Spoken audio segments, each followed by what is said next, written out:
1689, nuestra confesión. Confesión Bautista de Fe de 1689, y estamos llegando al mensaje número 66. Mensaje número 66 de esta confesión. Vamos al capítulo 22, mi amado hermano. Recuerden que son 32 capítulos, así que nos está faltando 10, a ver si este año lo terminamos. Capítulo 22, de la adoración religiosa y del día de reposo.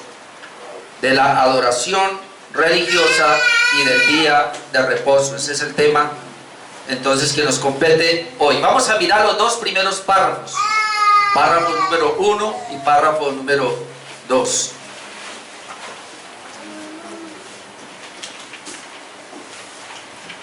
Pero antes de leer ese párrafo 1 y 2,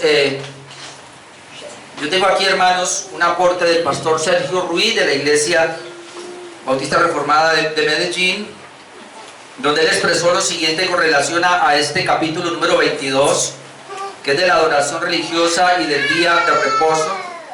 Él dijo lo siguiente: en este capítulo se ve más de una lucha. Es un tema de mucha controversia. En primer lugar, controvierte los errores graves de los católicos, es decir, aquí atacaremos al sistema católico romano.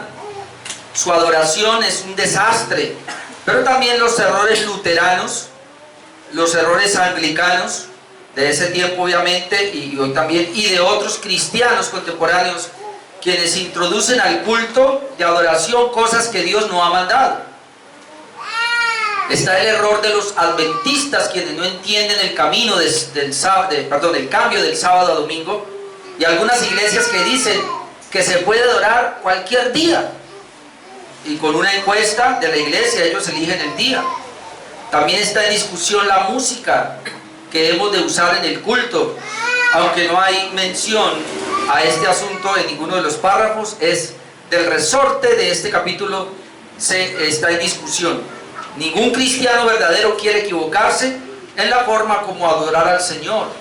Roguemos pues sabiduría en esto.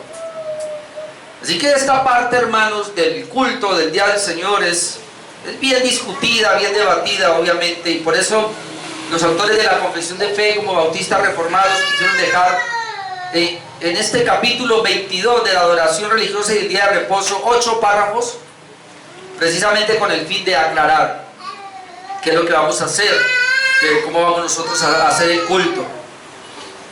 La primera parte, el primer párrafo, tiene que ver entonces, y le puedo poner el título de su principio regulador. Es decir, bíblicamente encontramos que hay un principio que regula el culto, dado que hoy día no se tiene en cuenta. Muchos de acá venimos de iglesias carismáticas, pues yo no sé si estuve en una iglesia carismática. Pues yo sí visité y prediqué en iglesias carismáticas, pero pues allí tanto no. Y de contextos pentecostales, muchos vienen. Yo más estuve fue en esas iglesias que normalmente se conocen como palabra de fe, mente positiva, confesión positiva, todo eso. O lo que se conoce hoy como iglesias apostólicas y proféticas. Ahí sí conozco un poquito de eso. Pero usted sabe, hermano, cómo se llevaba o cómo se lleva el culto. Y cuando usted conoció el Evangelio, cuando yo fui a la iglesia por primera vez de niño, pues hombre, ¿quién inventó esto? ¿Quién dijo que el culto se hace de esa manera?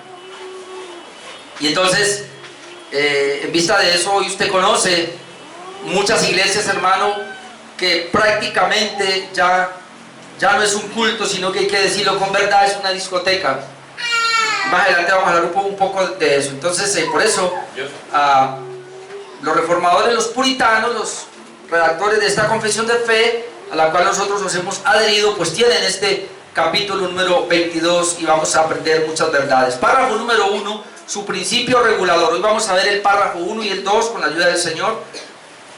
Este primer párrafo pues tiene 2 sesiones y a mí me gusta ir por sesión. Pero vamos a leer todo el párrafo. Dice: la luz de la naturaleza muestra que hay un Dios que tiene señorío y soberanía sobre todo, es justo, es bueno y hace bien a todos, y que por lo tanto debe ser temido, amado, alabado, invocado, creído y servido con toda el alma, con todo el corazón y con todas las fuerzas. Pero el modo aceptable de adorar al Dios verdadero fue instituido por Él mismo y está de tal manera limitado por su propia voluntad revelada que no se debe adorar a Dios conforme a las imaginaciones e invenciones de los hombres o a las sugerencias de Satanás, ni bajo ninguna representación visible, ni en ningún otro modo no prescrito en las Sagradas Escrituras. Entonces estamos viendo aquí, y este primer párrafo que nos habla de su principio regulador, uno entiende que está atacando, como el pastor César Ruiz bien lo mencionó, algunas posturas luteranas, algunas posturas anglicanas, pero específicamente a los postulados de la Iglesia Católica Romana. Entonces, la primera parte, que es la sesión número 1, pudiéramos ponerle el título allí de la razón por la cual se debe adorar a Dios, y por ahí arranca la confesión.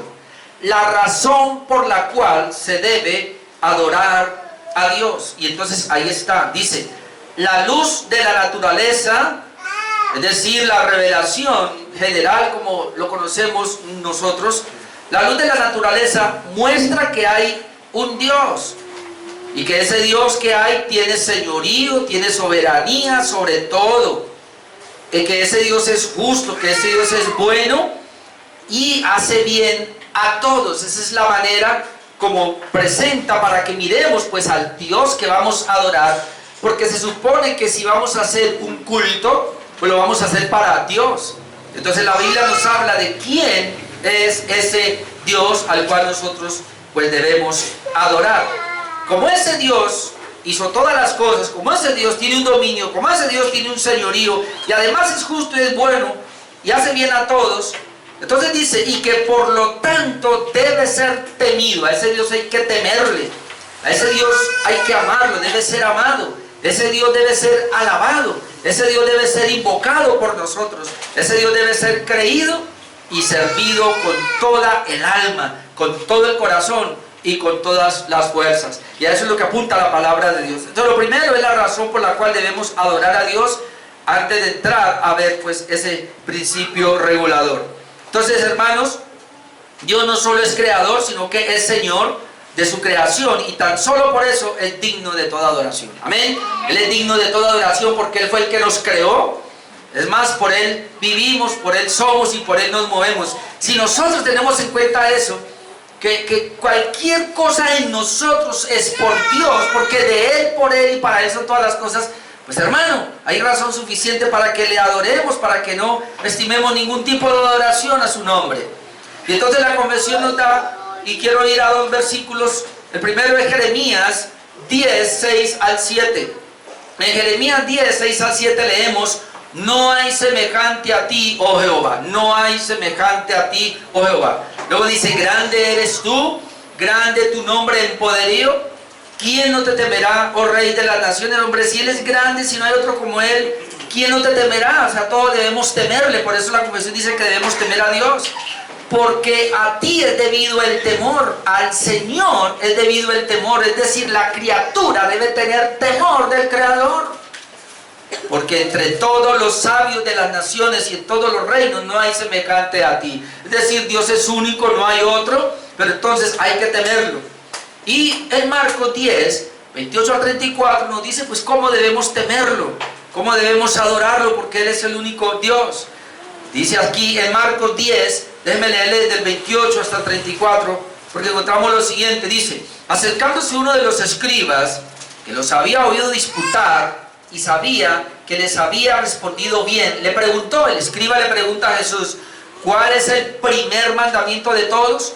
Jesús le respondió: el primer mandamiento de todos es: oye Israel, el Señor nuestro Dios, el Señor uno es. Mire el principio de adoración: Dios es uno, y amarás al Señor tu Dios. Note cómo debemos amarlo: con todo tu corazón, con toda tu alma, con toda tu mente y con todas tus fuerzas. Él es Dios y hay que amarlo así, amado hermano. Hay que servirlo así. Hay que temerlo de esa manera, con todo el corazón, con todo el alma, con toda la mente, con todas tus fuerzas. Luego dice, este es el principal mandamiento.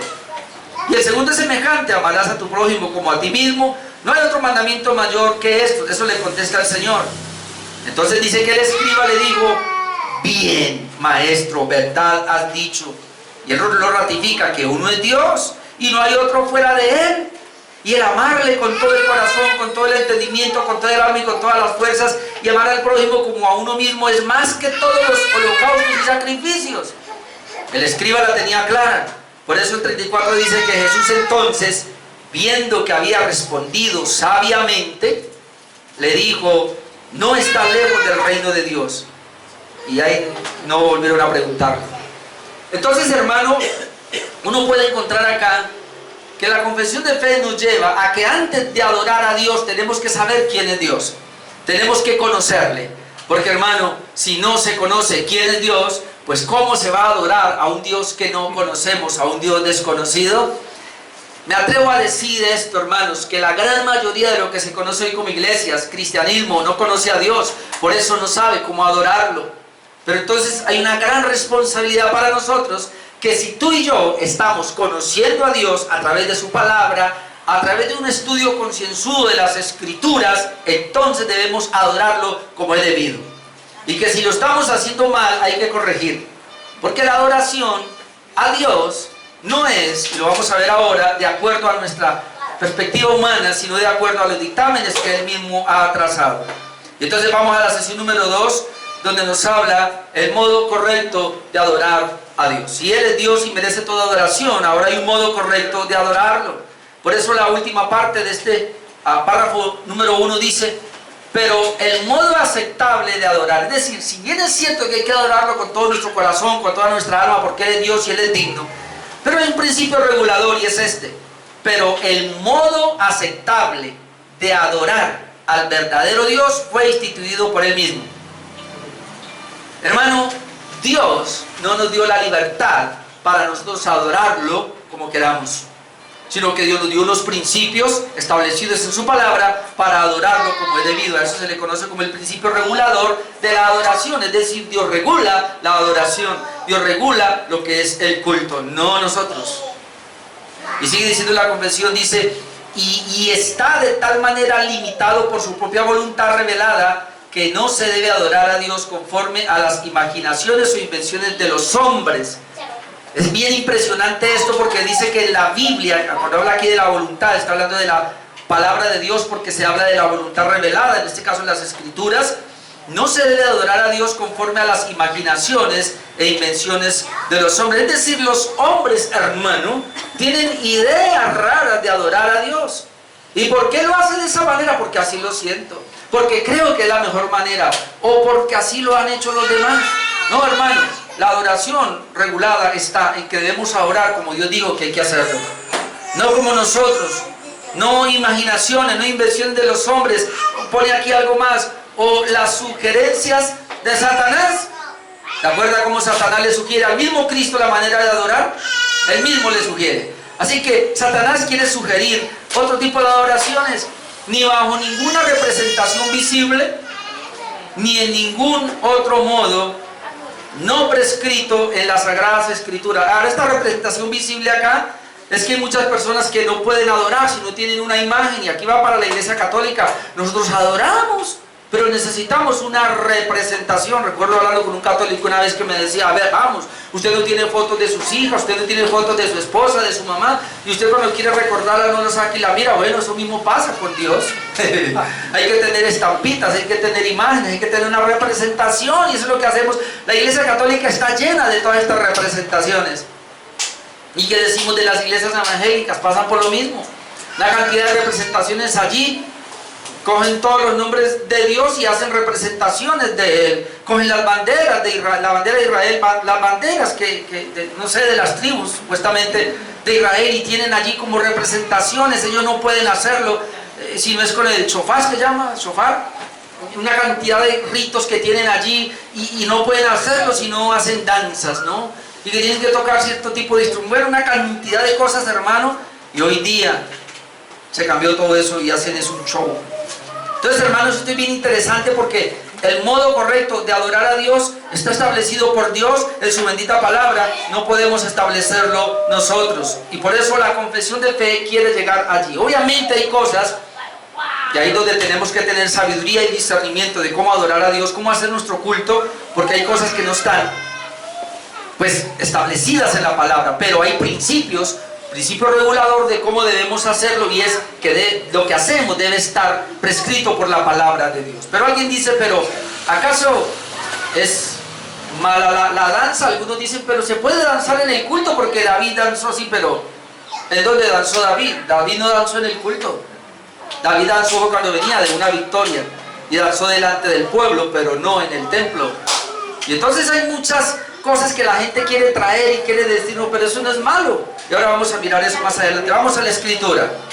El modo correcto entonces de adorar a Dios fue instituido por Él mismo, está establecido en su palabra y está limitado a su voluntad, por lo que no se le debe añadir fuera de su palabra a la adoración. Y hermanos, sé que hay muchos pasajes que tiene ahí la confesión de fe, pero yo voy a ir solamente a algunos. Y el primero que tengo acá es el que tiene, sería Génesis capítulo 4, y voy a leer desde el versículo 1 hasta el 7.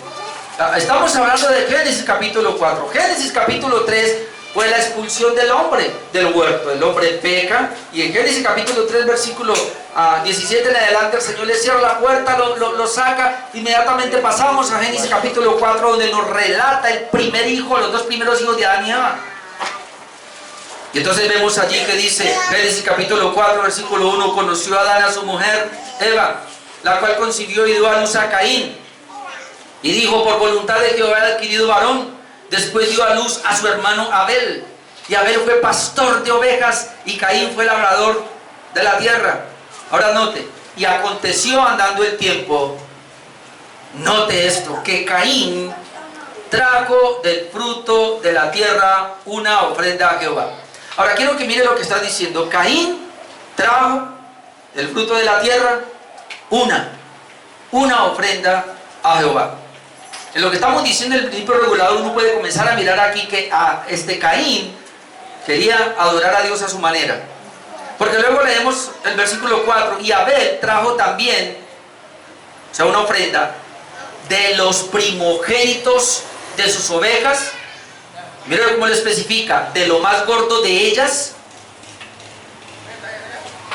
Y miró Jehová con agrado a Abel y a su ofrenda. Note, miró Jehová con agrado a Abel y a su ofrenda, pero no miró con agrado a Caín y a la ofrenda suya. Uno dice, bueno, ¿qué pasó aquí? ¿Qué fue lo que pasó? Ahora, uno cuando mira ahí, hermanos, así por encima, uno puede ver, Caín trajo del fruto de la tierra, y alguien puede decir, pues claro, no dice que Caín fue agricultor, y si él fue un agricultor, él trajo de la cosecha de él. Ahora, no dice que Abel fue pastor de ovejas. Es muy probable que él entonces trajo un cordero y lo ofreció porque era el fruto de su trabajo. No, un momentico. Aquí ya vemos un principio regulador, que es lo que vamos a ir mirando, y la palabra lo establece desde acá. Déjeme irme adelante un momentico a Hebreos 11, 4, y luego yo sigo acá con la lectura, pero porque Hebreos 11, 4 dice, por la fe Abel ofreció a Dios más excelente sacrificio que Caín. Por la fe Abel ofreció a Dios más excelente sacrificio que Caín. Entonces mucha gente dice, pero es que entonces no se trata aquí entonces de si son hortalizas o si es en este caso un carnero o un cordero. No, se trata del corazón. Mucha gente dice, es que no se trata lo que usted lleve, se trata de la actitud del corazón. No, hermano, porque aquí dice que Dios vio, sí, la actitud del corazón, pero vio la ofrenda. Amén. Entonces esto nos está diciendo que sí hay un principio regulador, que Dios no está mirando, no importa si es carismática, si es pentecostal, no importa si es allá, no, lo que me importa es el corazón, no importa si es católico, mormón, lo que importa es la actitud de su corazón. Pues no, importa, hermanos, el corazón, la persona, pero importa también lo que hace y cómo lo hace. Y Dios se agrada solamente como Dios estableció. Dice que por la fe Abel ofreció. Yo soy de los que creo que lo que hizo aquí fue que Dios ya había dado. Hermano, mire, Obviamente yo sé que hay personas y estarán en contra de lo que voy a decir ahora, es que no está en la escritura. La pregunta es, ¿por qué Abel y Caín llevaban una ofrenda? Y esta ofrenda está tipificando el culto a Dios. ¿Por qué lo motivó a hacer el culto a Dios? Bueno, porque Dios así lo había establecido. La única manera para que ellos hagan algo, y es de ahí donde yo cuando hay algo que en la escritura no está pues tan claro, que no está tan mencionado, yo lo que puedo ver es que si se hizo, nadie hace las cosas si no ha aprendido, nadie hace las cosas si no lo ha visto, nadie hace las cosas si no se las han ordenado. Así que yo puedo ver aquí que Adán y Eva también adoraban a Dios de esa manera, y que estos niños desde que se levantaron comenzaron a ver. Y es muy probable, y así tiene que ser, de que desde el mismo principio el Señor reguló, y como lo vamos a ver al final, que la manera para llegar a Dios es a través de Jesucristo. Que no hay otra manera, y así sean ellos allí, hermanos. Los primeros hijos de la primera pareja, ellos tenían que llevar a Cristo. Entonces, uno puede ver aquí cuando dice que por la fe Abel ofreció. Esta palabra fe es muy importante, porque no es una fe que nace en el corazón del hombre, sino que tiene que ver con la voluntad de Dios. En otras palabras, pudiéramos decir que por la voluntad de Dios, o de acuerdo al diseño de Dios, o de acuerdo a lo que Dios le dijo a Abel, así él hizo. Hermano, la fe no es tu fuerza para creer algo. La fe no es algo que sale de usted como algo subjetivo. La fe tiene que ver con el objeto de la palabra de Dios. Así que la fe aquí, hermanos, es hacer las cosas de acuerdo a la voluntad de Dios, a lo que Dios prescribió.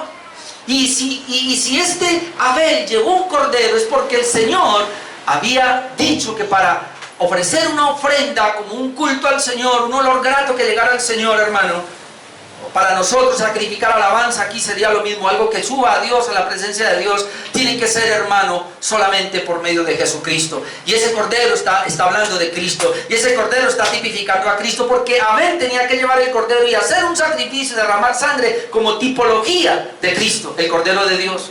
Así que uno puede ver que él estaba ofreciendo con fe. El otro que dijo, a mí que me importa el cordero, en ellos había rivalidad. Y muy fácilmente Caín había dicho, sí, él ha pedido un cordero, sí, yo he visto a mis padres sacrificar un cordero como adoración, pero yo, si voy a llevar un cordero, tendría que ir a comprárselo a mi hermano, pero ya hasta me cae mal. ¿Para qué voy a ir a comprar? Yo prefiero entonces llevarle aquí a Dios, se tiene que transar con estas hortalizas que llevo. Y yo sé que este no es el tema, pero... Y sé que en esto hay polémica, y cada vez yo me afianzo más en mi pensamiento. Pero aún para dar para la obra de Dios, hermano, Dios no lo dejó a su libre arbitrio. Dios reguló lo que hay que darle al Señor. Haga problema suyo. Pero el principio regulador es que adorar a Dios es como Él nos dijo, no como yo creo que hay que hacerlo. Hay un principio regulador. Sigo leyendo Génesis 4:4. Abel trajo también de los primogénitos de sus ovejas, de lo más gordo de ellas, y miró Jehová con agrado a Abel y a su ofrenda, pero no miró con agrado a Caín y a la ofrenda suya. Ahora note, y se ensañó Caín en gran manera, decayó su semblante.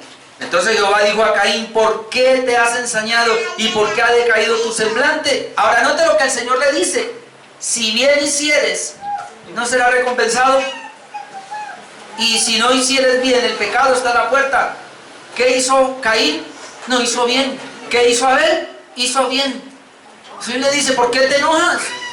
¿Por qué te enojas con tu hermano? ¿Por qué te enojas porque yo no acepté tu ofrenda? ¿Por qué te enojas porque no te acepto a ti? Es que ni tu vida ni tu ofrenda me son gratos, porque tú eres malo. Y si vamos a Juan, dice que la manera por la cual Dios amó a Abel y no a Caín fue porque Caín era hijo del mismo diablo.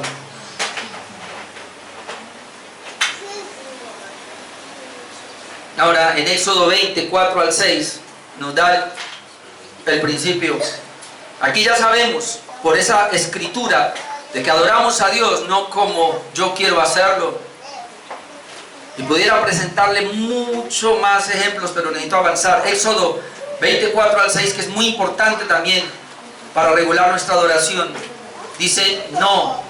Yo subrayé esa palabra porque ahí está, no te harás imagen. ¿Qué dice la confesión de fe? No podemos adorar ni por sugerencias de Satanás, ni bajo ninguna representación visible, ni ningún modo, ningún otro modo que no esté prescrito en las Sagradas Escrituras. Y aquí está, no te harás imagen. Ahora, cuando hablamos de imagen aquí, está hablando de cualquier representación que se haga de la naturaleza, sea de ángeles, sea de animales, sea de personas, sea de algo, de la naturaleza, pero también, hermanos, de representaciones en la mente, imaginaciones en la mente, porque la gente no tiene una imagen de Dios, pero puede tener una imagen mental de Dios.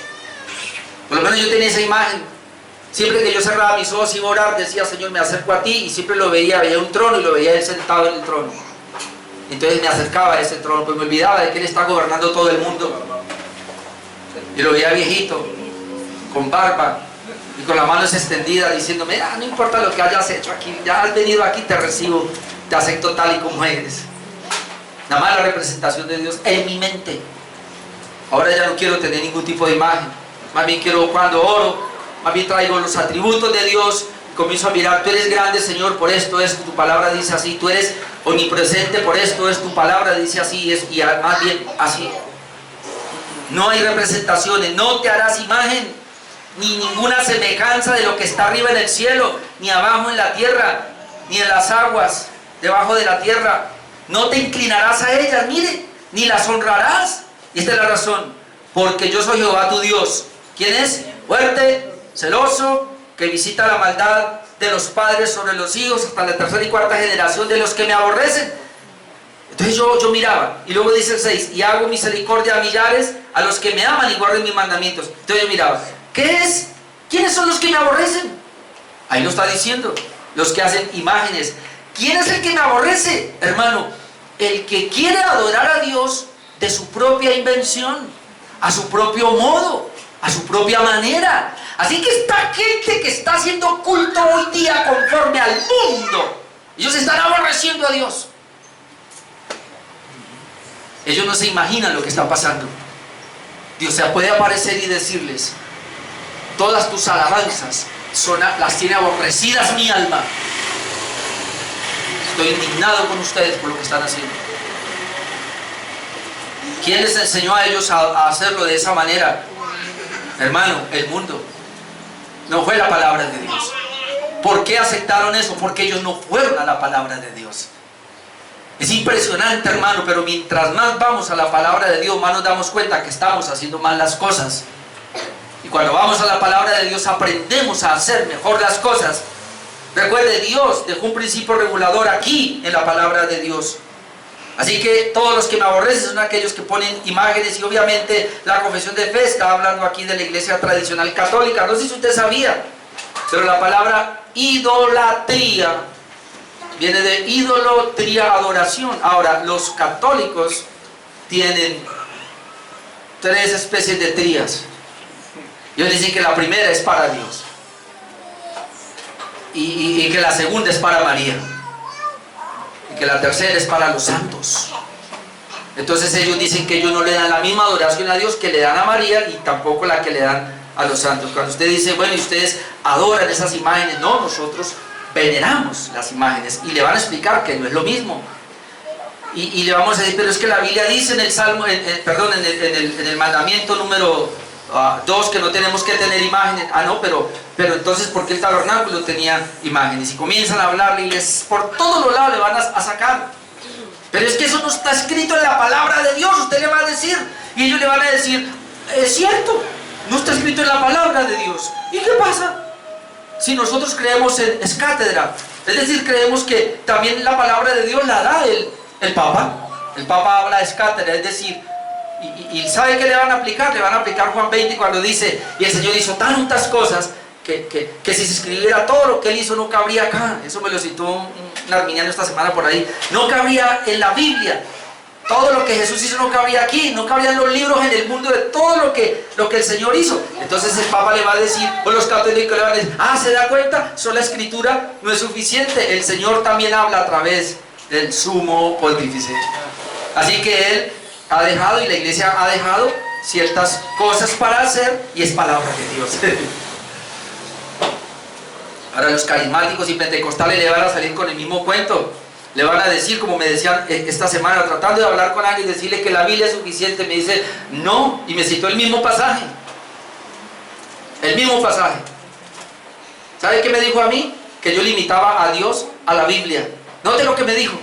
Yo limito a Dios a la Biblia, y Dios es mucho más grande que un libro, que esa Biblia. Entonces por eso él escucha la palabra de Dios, no en la Biblia, sino afuera, porque Dios es mucho más que la Biblia. Ni siquiera tiene tiempo, ni siquiera 1000 años que Dios me diera, pudiera yo estar aquí leyendo la Biblia, tratando de comprenderla. Pastor John MacArthur, que lleva más de 50 años en el ministerio, y él escasamente terminó hace poco con Apocalipsis. No ha sido capaz, ni siquiera ha comenzado. O sea, ha predicado el Antiguo Testamento en parte, pero no hay una persona que pueda coger exegéticamente la Biblia y enseñarla toda. No lo hay, no le alcanza la vida. Tal vez por ahí, versículo, yo pudiera hacerlo desde Génesis hasta Apocalipsis, pero ahí pasar por encima de cada capítulo y dar una enseñanza y ni siquiera me alcanzaría. Ni siquiera un pasoncito. Entonces, hermano, la adoración no puede llevarse a cabo por cosas no prescritas en la Biblia. La última parte dice, ni bajo ninguna representación visible, ni ningún otro modo no prescritos en las Sagradas Escrituras. Y entonces aquí está el pasaje, Mateo 15, del 1 al 9. Mateo 15, del 1 al 9, leemos lo siguiente. Entonces se acercaron a Jesús ciertos escribas y fariseos de Jerusalén diciendo, ¿por qué tus discípulos quebrantan la tradición de los mandamientos de los ancianos? Note, los discípulos de Jesús están quebrantando la tradición de los ancianos. ¿Por qué?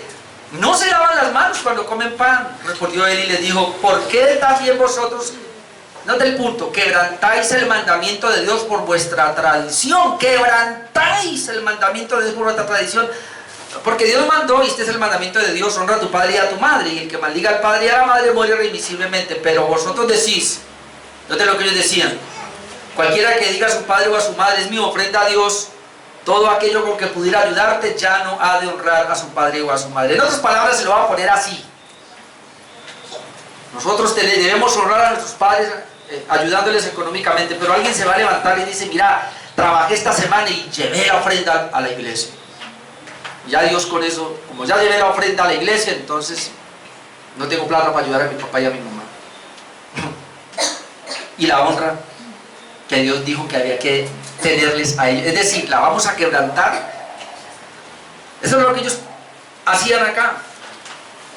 Pero vosotros decir, cualquiera que diga a su padre o a su madre, es mi ofrenda a Dios con todo lo que pudiera ayudarte, ya no honra a su padre o a su madre. Dice, así, de esta manera habéis invalidado el mandamiento de Dios, es decir, honrar al padre y a la madre por vuestra tradición. Y luego le dice, hipócritas, note este punto, bien profetizó de vosotros Isaías cuando dijo, este pueblo de labios me honra, mas su corazón está lejos de mí. ¿Cómo alguien, y lo decía ahora en el estudio, cómo alguien puede honrar a Dios de labios? Ojo, ¿cómo alguien honra a Dios de labios, aunque su corazón está lejos de Dios? Aquí lo dice, pues en vano me honran enseñando como doctrinas mandamientos de hombres. ¿Se da cuenta? Hermano, mírenme. Hoy día, en Cali, del mundo entero, hay cantidad de gente que supuestamente lleva un corazón genuino para adorar a Dios. Pero si lo hace quebrantando el mandamiento de Dios, si no lo hace bajo el principio regulador de la palabra, lo está deshonrando, porque están enseñando como doctrina un mandamiento de hombres. El Señor nunca en la Biblia dijo que el culto hay que hacerlo con danzas, con orquestas. El Señor nunca dijo que en el culto hay que dar anuncios 10 minutos. El Señor nunca dijo que en el culto hay que venir y cantar especiales. El Señor nunca dijo que en el culto hay que poner luces, que en el culto poner un poco de grupos allí. Nunca dijo el Señor que en el culto se hablase, ni siquiera que alguien pasase a dar un testimonio. El culto es, y lo más importante es, para presentar la palabra de Dios. para participar de la comunión de los santos, que es la cena, para orar, y hay más, para adorarlo, con salmos, himnos, cánticos espirituales. Pero no hay más, todo lo demás. Hermano, hay iglesias donde el pastor pasa 10, 15 minutos dando anuncios. Cuando van a recoger la ofrenda, prácticamente le hacen un culto a la ofrenda. Cuando van a participar de la cena, la tienen la cena por ahí en un rincón, ni le ponen cuidado a lo más importante, que es la cena. Ni siquiera oran, porque lo que hacen allí no es oración. Enseñan como doctrina mandamientos de hombres, y dice, y así, hermano, en otras palabras, si yo tengo un mandamiento humano y bajo ese mandamiento, sea mío o sea aprendido, yo digo que adoro a Dios, Dios dice según su palabra que lo hago de labios, pero mi corazón está muy lejos de Él. Cuando el corazón de un individuo está cerca de Dios, cuando está cerca de su palabra, cuando lo hace acorde a su palabra, cuando se somete a la palabra de Dios, cuando Dios prescribió algo y lo hago acorde a lo que Él dijo, mi corazón está cerca. Yo sé que muchos están diciendo aquí, están pensando con los mandamientos de Dios. Dios estableció mandamientos, estableció principios, y no hacerlo es estar lejos de Él. Así usted venga aquí. Por favor, entendamos que eso es a eso que se refiere. El puritano John Owen dijo lo siguiente, con relación al principio regulador: hay tres cosas a las que se apela para justificar la observancia de tales ritos y ceremonias en la adoración a Dios. Note, y esto es lo que hacen las iglesias, que tenemos que cuidarnos. Estas son las cosas a las que ellos apelan para hacer ese culto como lo hacen. Número uno, tienden a aumentar la devoción de los adoradores. Pongamos una musiquita, el ambiente, en la adoración, con el piano, como si hagamos que la gente se meta y repita: te amo, te amo, te amo. Ah. ¿Por qué? Dice John Owen, porque esto aumenta la devoción a Dios. ¿Por qué se hace? Porque hace la adoración misma atractiva y hermosa. Hay que buscar que la adoración sea atractiva, llamativa, hermosa para el auditorio. ¿Y por qué lo hace? Para que preserve el orden en la celebración de la misma. Que la gente cuando llega diga: ¡oh, qué culto, qué orden! Mire, uy, mire cómo lo hacen de hermoso. Pregunta acá: ¿para quién es el culto? ¿Para los que vienen o para Dios? Pregunto, ¿Dios requiere de esto? No. El pueblo, ¿y qué importa el pueblo? Cuando llegamos al culto, hermano, déjeme decirle, y por favor, sonaré un poco arrogante hoy, pero ¿qué importa el pueblo? Importa Dios. Esta es su casa, se dedicó a Él, este es el culto para Él.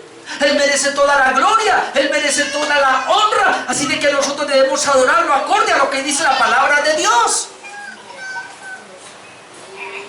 Pero ¿por qué tenemos que acomodar el culto al sentir, a la emoción y a la aprobación de los hermanos? Por eso estamos como estamos. Ahora, nosotros creemos, hermanos, que la Escritura es suficiente. Es decir, en la Escritura tenemos todo lo que requerimos acá. En 2 Timoteo 3:15 al 17 dice: y que desde la niñez has sabido las sagradas Escrituras, las cuales te pueden hacer sabio para la salvación. Yo pensaba cuando leí este versículo ayer: si me hace sabio para la salvación, debe hacerme sabio también para regular el culto, para vivir la vida cristiana. Dice luego: toda la Escritura es inspirada por Dios, hermano. Este es el punto. Toda la Escritura, toda es inspirada por Dios y es útil. ¿Para qué es útil? Para enseñar. Suficiente para redarguir. Suficiente para corregir, para instruir en justicia. Mi amado hermano, míreme. Yo no necesito contar una historia para convencer su corazón. Yo antes hacía otra vez, porque soy muy trinitario en mis bosquejos, 3 puntos, pero cada punto una historia, una anécdota. Y la introducción preparaba, y ahí estoy preparando el corazón de las personas. Hoy dice, tráigame el tañedor. Oiga, esta semana leíamos eso, ¿no? Que Eliseo, cuando fue a profetizar, dijo, bueno, yo no voy a profetizar, pero tráigame un tañedor. Y entonces hoy día, ay padre, agarran de ahí estos pastores a decir que yo no puedo predicar sin un tañedor, y le ponen ahí un pianista o un saxofonista, qué sé yo, a que mientras él predica, a adecuar la música, y entonces cuando él comienza y va acelerando, ¿no? Eso es, él va acelerando la predicación, la música acelera y él acelera y la música acelera y la gente ya, y cuando él baja, la música baja y todo, y es una armonía que los hacen llorar, los hacen gritar, de todo, pura emoción. ¿Sabe, hermanos? Ustedes ven que el proceso que llevo con esta iglesia ya para 12 años, Dios me ha llevado a cambiar muchas veces la predicación, ha venido a cambiar, ya no soy tan gritón. Es que tuve que aprender a las malas. Una vez me agarra el Señor con un pasaje y dice, tú no vas a cambiar ese corazón. Hermano, si Dios no cambia el corazón de una persona, ¿quién soy yo? Así que, ¿qué tengo que hacer yo? Lo único que yo tengo que hacer, Señor, es dame tu palabra. Yo trato de entender un poquito y la predico, pero Él es el que cambia a las personas. Amén. Si el culto es para Dios, hermano, y lo hacemos para Dios, Dios se encarga de todo. No vamos a preparar el ambiente a ninguna persona. Le preparamos el ambiente a la persona, nos viene 2 o 3 días mientras le guste, y si no seguimos acomodándolo, se nos va. La última, una pareja que se nos fue aquí 2 meses, estuvo conmigo y me quiso cambiar todo, y como al final me paré en la realidad, hermano, entonces salí y se fue.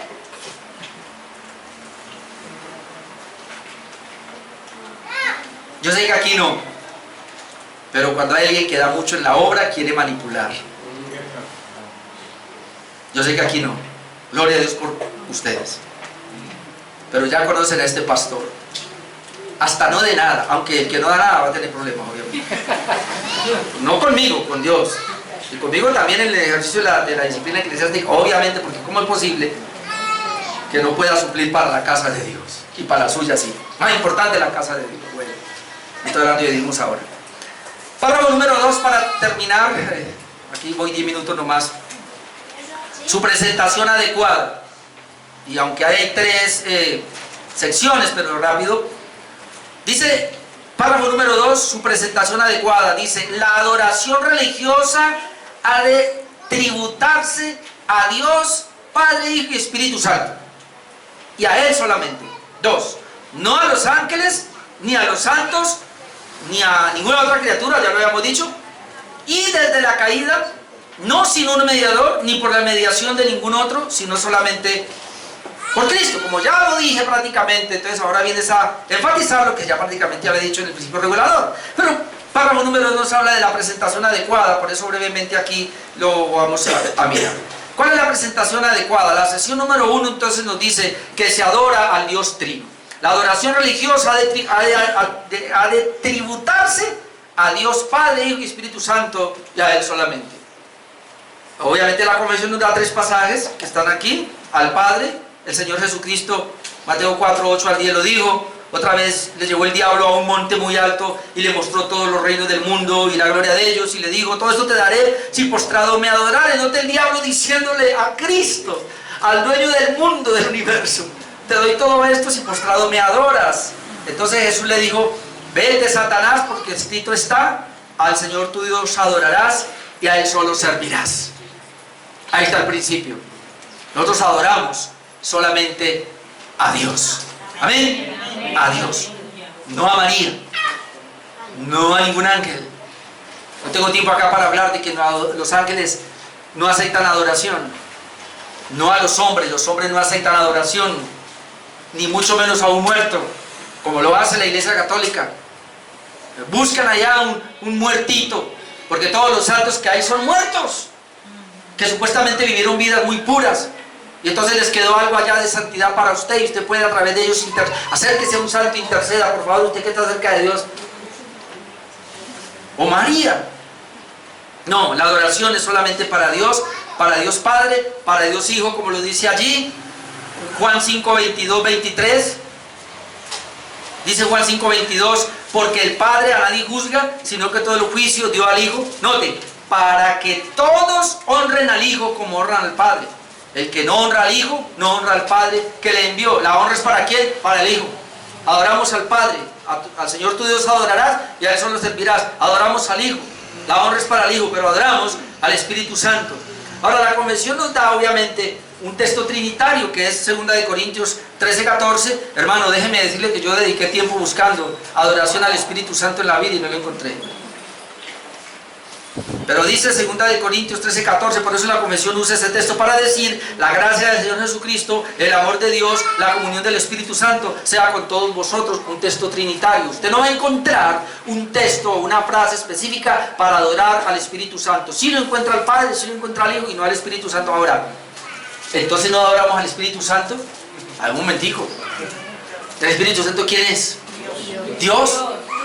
Así que toda la adoración a Dios es para el Padre, para el Hijo y para el Espíritu Santo, porque Él es Dios. De eso partimos. Entonces teníamos que mirar todo, y más adelante lo vamos a ver. Neumatología es una materia en teología que se conoce como neumatología. Conocer quién es el Espíritu Santo, la persona del Espíritu Santo, y por ser Dios merece adoración, así que no hay ningún problema. Por eso este texto trinitario nos habla que de la comunión del Espíritu Santo, hablando de que Jesucristo, y aquí está porque a veces decimos, no, Padre primero, no, aquí está, digámoslo en desorden. La gracia del Señor Jesucristo, el amor de Dios y la comunión del Espíritu Santo. Texto trinitario para hablar de que el Espíritu Santo es Dios. Entonces adoramos al Padre, al Hijo y al Espíritu Santo, hermanos, no a uno más que a otro. Adoramos a Dios, un solo Dios, pero en tres personas: Padre, Hijo y Espíritu Santo. La misma adoración al Padre, la misma adoración al Hijo, la misma adoración al Espíritu Santo. El problema que tiene la iglesia es que siempre se ha descontextualizado en esto, y hoy día lo que se llama pentecostalismo y carismatismo adoran más al Espíritu Santo. Y hay un peligro ahí. La sesión número 2 nos dice: no a ninguna criatura, ya lo dijimos, no a los ángeles, ni a los santos, ni a ninguna otra criatura, porque la iglesia católica adora ángeles, adora a santos y adora a otras criaturas, al mismo ser humano. ¿Qué le parece bonito que vayan y le besen al cura, se arrodillen delante de él, le tengan reverencia, y fuera de eso reciban la palabra como si fuera de Dios? Romanos 1, 22 al 25 dice, y esto es impresionante porque dice: profesando ser sabios, hablando del hombre caído, se hicieron necios. Ahora vamos a ver cuál fue la necedad. Cambiaron la gloria de Dios incorruptible en semejanza de imagen de hombres corruptibles, de aves, de cuadrúpedos y de reptiles. Yo no sé si es que no se lee la Biblia. Estas iglesias que tienen ese tipo de adoración, que no solo es Dios, sino que tienen imagen y otras cosas, ¿por qué no leen este pasaje? Eso hace parte de la necedad del hombre. Por lo cual también Dios los entregó a la inmundicia, en la concupiscencia de sus corazones, de modo que deshonraron entre sí sus propios cuerpos. Note acá, ya que cambiaron la verdad de Dios por la mentira. ¿Qué están haciendo hoy? Cambiando la verdad de Dios, su voluntad, su palabra, por la mentira. Hermano, toda invención del hombre es mentira. Honrando y dando culto a las criaturas antes que al Creador, el cual es bendito por los siglos de los siglos. Amén. Hermano, la adoración es única y exclusivamente para Dios, no para ninguna criatura. La adoración es para el Creador, no para la criatura. Por favor, hoy hay pastores que los adoran, y eso me indigna, hermanos. Les temen más al pastor. Yo escuché a alguien que dijo una vez: si no obedecen al pastor que ven, ¿cómo van a obedecer a Dios que no han visto? Oiga, ¿pero qué pasa? ¿Cómo así? O sea que yo tengo que obedecer al pastor antes que a Dios. ¿Por qué? Porque a él lo veo y a Dios no lo veo. ¿Quién dijo eso? A veces es parte de lo que la gente de un corazón tan pervertido, que adora a la criatura, le tienen más temor al pastor que a Dios. No, hermano, no le tenga temor a nadie, téngale temor a Dios. Amén. Y téngale temor a Dios cuando está solito, cuando usted está solo en la casa, en ese lugar. Ahí se sabe quién es quién. Ahí usted le tiene temor a Dios. Dios, usted es conmigo. Así que igual su comportamiento cuando está su esposa debe ser igual cuando está solito. Ahora, si usted se va por otro lado y hace cosas diferentes, usted no le teme a Dios.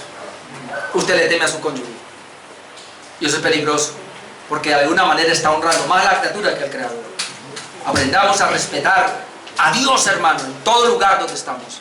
Amén.